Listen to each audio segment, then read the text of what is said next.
नमस्कार मेरे प्यारे दोस्तों, मैं हूं आपका होस्ट शेफ धीरज और आज इस वीडियो में मैं आपको बताने वाला हूं ऑडिट्स के बारे में। ठीक है, तो ये मेरे हाथों में जो ऑडिट के जो हमारे फॉर्मेट्स हैं। आज मैं एक रेस्टोरेंट पे था और रेस्टोरेंट के अंदर मैं गया था किसके लिए, स्पेशली ऑडिट्स के लिए। तो ऑडिट्स के अंदर क्या क्या होता है, कैसे कैसे होता है, मैं वो आपको समझाने वाला हूं ताकि आप भी अपने रेस्टोरेंट्स के अंदर ऑडिट करें। ऑडिट करना क्यों चाहिए बेसिकली, क्योंकि जब हम लोग रेगुलर काम कर रहे हैं तो हम जैसे दिलाए वैसे काम करते हैं, बट जो काम कर रहे हैं वो प्रॉपरली चेक होने चाहिए। कोई बाहर से एक्सटर्नली आके उन चीजों को चेक करे, तभी हम लोग अपनी गलतियां पकड़ पाते हैं।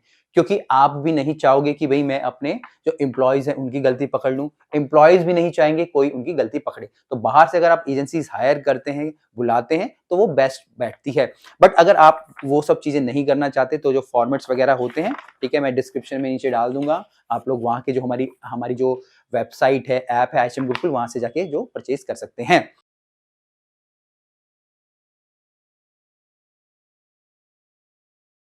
अब इस फॉर्मेट के अंदर, ठीक है, सबसे पहले जो पेज होता है, हमारे रेस्टोरेंट का नाम होता है, रेस्टोरेंट का जो ऑनर होता है उसकी कॉन्टेक्ट डिटेल होती है, उसका जो एड्रेस होता है।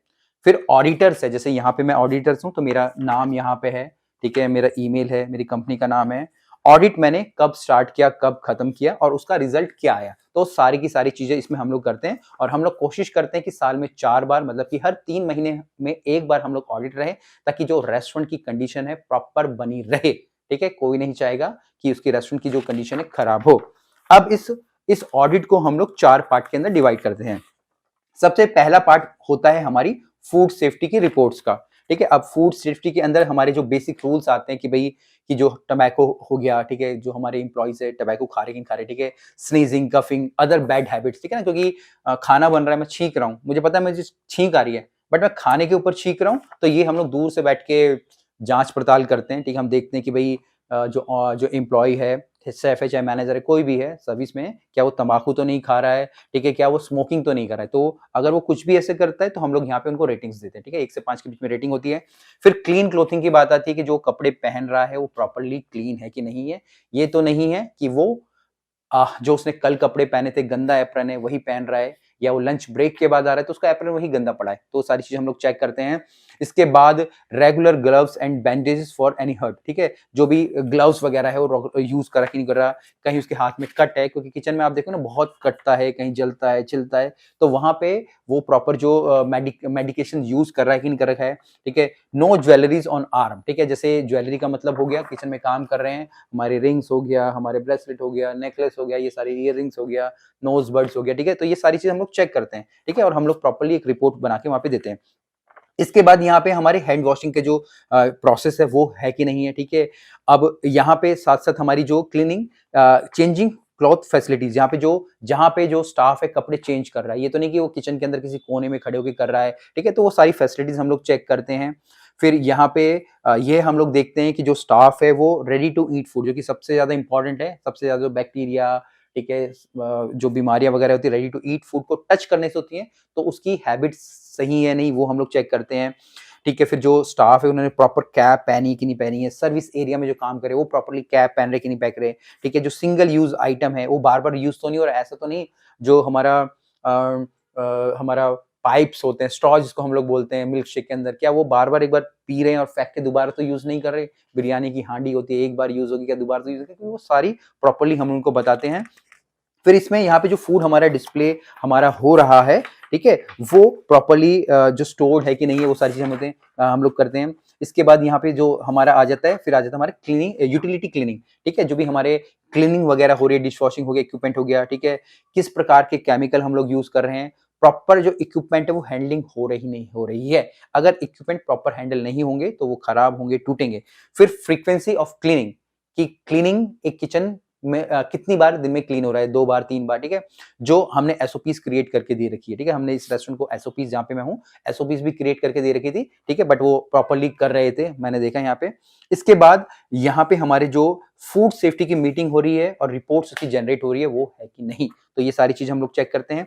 इसके बाद यहाँ पे सेकंड पार्ट हमारा वो आ जाता है, फिर आ जाता है हमारा रेफ्रिजरेटर मेंटेनेंस। हमारे जो भी हमारे फ्रिजेस हैं, ठीक है, उनके टेम्परेचर्स हम लोग देखते हैं कि क्या वो 5 डिग्री या जो हमारा 41 डिग्री फ़ारेनहाइट होता है, 5 डिग्री सेल्सियस होता है, उससे नीचे हमारे फ्रिजेस हैं।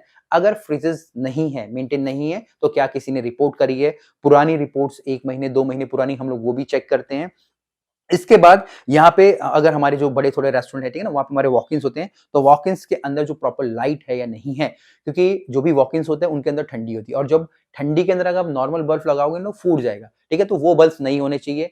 मेनली मिलते नहीं है बल्ब या जो ओनर्स होते हैं उनको पता नहीं होता, तो वो बल्ब हमेशा आपको अंदर फ्यूज़ मिलेगा। तो वो सारी चीज़ें हम उनको बता के समझाने की कोशिश यहाँ पे करते हैं।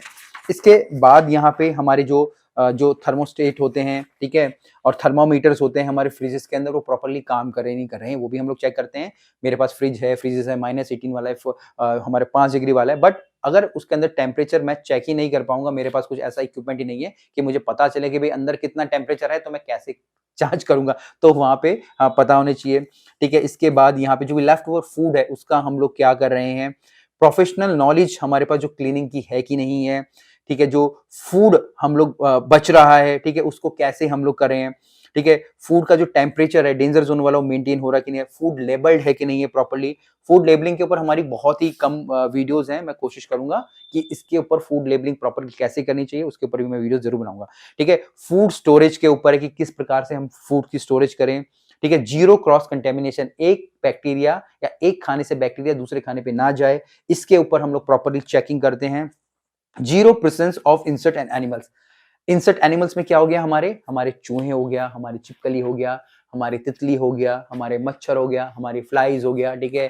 पता नहीं और क्या-क्या सारी चीज़ें होती हैं, ठीक है? वो बिल्कुल भी प्रेज़ेंस नहीं होनी चाहिए, तो वो भी हम लोग यहाँ पे चेक करते हैं। इसके बाद पेस्ट मैनेजमेंट का मतलब क्या होता है? जब भी हम लोग अपनी इधर पेस्टिसाइड्स छिड़क रहे हैं, ठीक है? किनारों पे छिड़कते हैं, नालियों में छिड़कते हैं, तो उसके ऊपर प्रॉपरली हमारे पास कोई डॉक्यूमेंट है या नहीं। मैं बोलता हूँ मैंने तो कर दिया ना, हमसे ओनर बोलते हैं कि मैं सर मैं तो हर महीने करवाता हूँ, बट आपके पास कोई प्रूफ है? आपने कोई ऐसी चेकलिस्ट मेंटेन करी है? तो वो सारी चीज़ हम लोग चेक करते हैं। फिर इसके बाद यहाँ पे हमारी जो नेक्स्ट आ जाती है, वो आ जाती है हमारे एम्प्लॉयी की पॉलिसी। टाइमली हेल्थ चेकअप, ठीक है? अभी हेल्थ चेकअप का मतलब है कि जो भी आपके इधर काम कर रहा है, वो प्रॉपरली फिट है। फिट का मतलब क्या है? सर्दी, खाँसी, जुकाम उसको नहीं होना चाहिए, उसको टीबी नहीं होनी चाहिए, ऐसी कोई बीमारी जो कि खाने को टच करने से दूसरे बंदे को लगती हो, ऐसी उसके पास कोई प्रॉब्लम नहीं होनी चाहिए।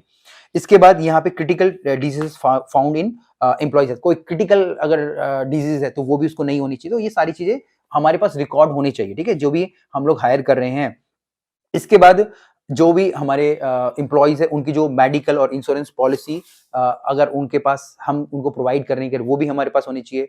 रेस्टोरेंट की प्रॉपर यूनिफ़ॉर्म वो पहन रहे हैं, नहीं पहन रही वो भी होनी चाहिए, ठीक है? यहाँ पे जो सैलरीज़ भी हम लोग ये भी कोशिश करते हैं कि जो सैलरीज़ है वो टाइम पे मिल रही है कि नहीं मिल रही है, विदाउट डिले मिल रही है कि नहीं मिल रही है, अकोमोडेशन उनका रेस्टोरेंट से या फूड जो भी हमारा आउटलेट से कितना दूर है। ये तो नहीं कि आपने दसियों किलोमीटर दूर ले लिया है, रात को 11 बजे रेस्टोरेंट बंद हो रहा है और एम्प्लॉयी बेचारा रात को पैदल जा रहा है और बीच में पकड़ के उसकी कोई पिटाई कर दे रहा है या झगड़ा हो जा रहा है। ऐसी चीज़ें क्योंकि बहुत अक्सर होती है, आप लोगों ने कई सारे केसेज़ देखे होंगे, तो कोशिश करनी होती है कि एम्प्लॉयी का जो डिस्टेंस हो, अकोमोडेशन हो, पास ही हो, तो वो भी हम लोग चीज़ यहाँ पे नोट डाउन करते हैं।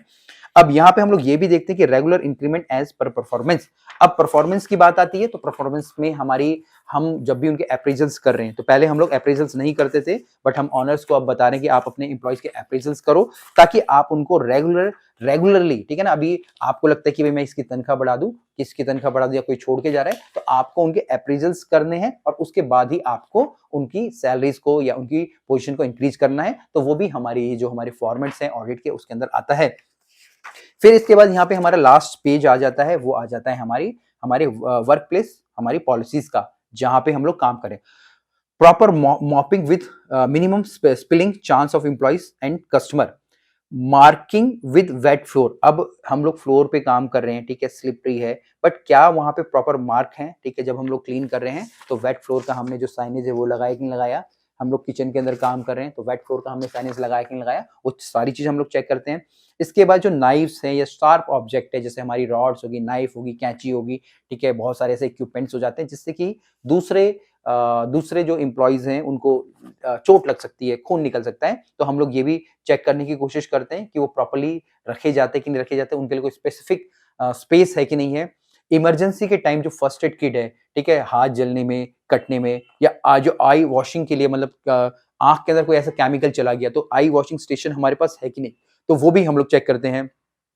फिर इसके बाद है good condition of slicer with sharp blade. अगर कोई भी हमारे पास शार्प ऑब्जेक्ट है, चाहे मेरा मिक्सर हो गया, ठीक है, हमारे मीट की स्लाइसिंग की मशीन होती है, हमारे ब्लेंडर्स हो गए, तो उनके ब्लेड की कंडीशन को भी हम लोग चेक करते हैं, क्या उनकी ब्लेड की कंडीशन बिल्कुल सही है? क्योंकि अगर ब्लेड की कंडीशन सही नहीं होगी, तो उनसे उनके हाथ कटने का खतरा वहाँ पे रहता है। फिर इसके बाद हमारे जो स्लिप रेजिस्टेंट शूज़ प्रोवाइडेड जूते, क्या उनके जो जूते हैं प्रोवाइड करे अगर आपने करे हैं, तो क्या वो हमारे स्लिप रेजिस्टेंट हैं? क्या वो फिसलन में काम करने लायक हैं या ऐसे शूज़ हैं जिससे कि वो काम कर सकें? Regular gas leaking checkups and proper air ventilation available. फिर जो किचन्स के अंदर है, क्या हम लोग सिस्टम्स कर रहे हैं कि जो गैस लीक हो रही है, प्रॉपर चेकअप, इसके ऊपर भी मैंने प्रॉपर वीडियो बनाई थी कि हमको प्रॉपर जाके महीने में एटलीस्ट एक बार साबुन पानी का जो हमारा मेथड होता है उसको चेक करना है, पूरी गैस की पाइपलाइन भी करना है और उसके भी हमको हमको साइन करवा के रख लेना है या हमको एक प्रॉपर फॉर्मेट बनाना है कि भाई हमने किया है। तो क्या वो ये कर रहे हैं कि नहीं कर रहे हैं? इसके बाद जो एक्सटिंग्विशर सिस्टम्स होता है, हमारे जो फायर के लिए हमारा होता है, ठीक है? क्या वो प्रॉपर्ली वर्क कर रहा है? क्या हमने उसकी सर्विसिंग करवाई है हर 6 महीने में? क्योंकि अगर आग नहीं लग रही है और ना ही हम लोग चाहेंगे कुछ ऐसा हो, बट क्या वो चेक हुए हैं? क्या किसी ने आके इनकी सर्विस करी है? सेम एक्सटिंग्विशर की कंडीशन में भी ये होता है। फिर इसके बाद यहाँ पे लास्ट आ जाता है हमारी training on chemical safety and material data sheet. अब जो भी हमारी केमिकल्स हम लोग यूज कर रहे हैं, ठीक है, क्लीनिंग के हो गए, ठीक है, हम लोग किचन में या यूज करें, सर्विस में यूज करें, तो क्या उनकी प्रॉपर ट्रेनिंग है हमारे एम्प्लॉइज को? तो ये सारी की सारी चीजें हम लोग ऑडिट्स में करते हैं, उनको प्रॉपरली यहाँ पे मार्क्स देते हैं, मार्क्स को हम लोग यहाँ पे प्रॉपरली लिखते हैं और फिर हम लोग अपने ऑडिट का रिजल्ट बताते हैं कि जो रेस्टोरेंट है पास हुआ है नहीं है। तो ये वाला जो फॉर्मेट है आप लोग डाउनलोड कर सकते हैं, ठीक है, इजीली ले सकते हैं एचएम गुरुकुल से। डिस्क्रिप्शन में वीडियो के नीचे मैं डाल दूंगा। बाकी अगर आप चाहें तो हमको अपने जो फिजिकल्स ऑडिट के लिए हमको बुला सकते हैं ताकि हम भी आपके रेस्टोरेंट का हेल्थ चेकअप कर पाएं कि वहां पे प्रॉपरली जो फूड सेफ्टी मेंटेन हो रही कि नहीं हो रही है। और इवन अभी अगर हम देखेंगे कोविड-19 के बाद, कोरोना के बाद बहुत सारे ऐसे रेस्टोरेंट हैं कि ठीक है, जो कि इन चीज़ों को बहुत ज़्यादा ध्यान दे रहे हैं और देना भी चाहिए क्योंकि ये मस्ट है सबके लिए। कुछ भी क्वेश्चन्स और कमेंट्स आपको नीचे लिखना है, हमें बताना है। फिर मिलेंगे एक नए वीडियो में, तब तक के लिए जय हिंद।